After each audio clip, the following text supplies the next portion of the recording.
बहुत बहुत स्वागत है। Am I audible? या बहुत बहुत स्वागत है भूपेंद्र यादव जी। मुझे आप सबको भूपेंद्र भाई का परिचय देने की आवश्यकता नहीं है। हम सब इस वक्त जो दिल्ली में रहते हैं और एनसीआर में रहते हैं, वो अगर किसी एक मंत्री को आज की तारीख में सबसे अधिक जानते होंगे तो वो हमारे पर्यावरण मंत्री, एनवायरमेंट मिनिस्टर भूपेंद्र यादव जी हैं। सर बहुत बहुत स्वागत है आपका। मेरा पहला सवाल सर यही है, आपका गला ठीक है? क्योंकि मेरा गला खराब हो रहा है और आप समझ सकते हैं ये क्यों खराब हो रहा है। सवाल बहुत बड़ा है, मैं जानता हूं, हम सब परेशान हैं इस चीज से। मैं कई सारे सवाल तैयार करके लाया हूं। शुरुआत करना चाहूंगा, आप क्या कर रहे हैं इस पोल्यूशन से, एयर पोल्यूशन से बचने के लिए? पर्यावरण मंत्री होने के नाते सबसे पहले हमको तरीका बता दीजिए, इस प्रदूषण से कैसे बचा जाए, सेहत कैसे ठीक रखी जाए। सबसे पहले तो मैं कहना चाहता हूं कि हम इस समस्या के प्रति पूरी तरह संवेदनशील हैं। दूसरा, इसके समाधान के लिए प्रतिबद्ध भी हैं। और जो तीसरा है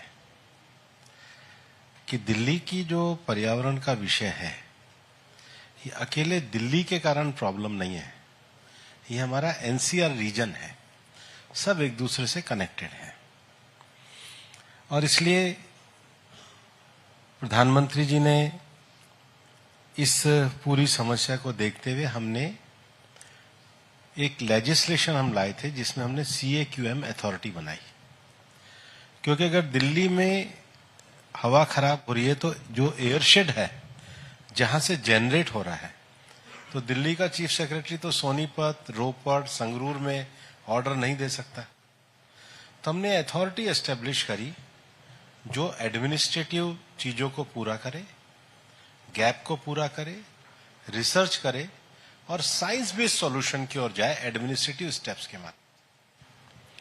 जब मैं साइंस बेस्ड सॉल्यूशन की बात कर रहा हूं तो हमें इस पॉल्यूशन के कारणों की पहचान करनी होगी। पहला कारण है, जो सबसे बड़ा है, वो है व्हीकल। 40% पॉल्यूशन व्हीकल के कारण है। ये तो अच्छा हुआ है कल सुप्रीम कोर्ट का वापस से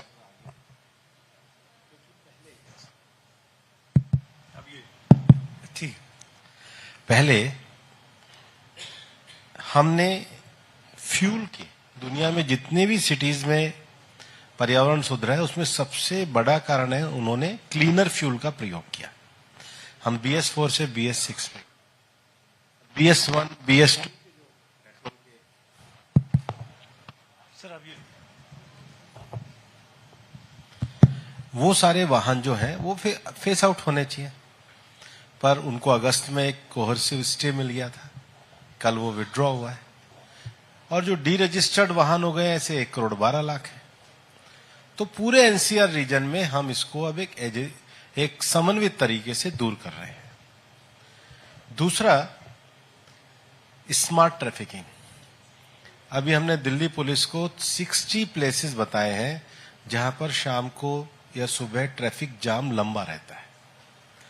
और ये स्मार्ट ट्रैफिकिंग अब हम कहते हैं पूरे एनसीआर रीजन में आने चाहिए ताकि ये व्हीकल का रुकने के कारण भी पॉल्यूशन ना हो। तीसरा जो विषय है जिसमें अब दिल्ली सरकार आगे जा रही है, इलेक्ट्रॉनिक बसें। चौथा जो हम कहते हैं कि हमारा जो सार्वजनिक ट्रांसपोर्ट अच्छा होना चाहिए। अभी ये जो स्टडी हुई कि दिल्ली में मेट्रो के होने से 7 लाख गाड़ियां कम हुई, लेकिन मेट्रो में जो आदमी चलता है उसके लिए एंड टू एंड सर्विस होनी चाहिए कि आपने मेट्रो तो आप मतलब नोएडा तक पहुंचा दो, पर नोएडा से रोहिणी जाने के बाद रोहिणी में आगे जहां उसको जाना है वहां के लिए अगर उसको कनेक्टिविटी अच्छी होगी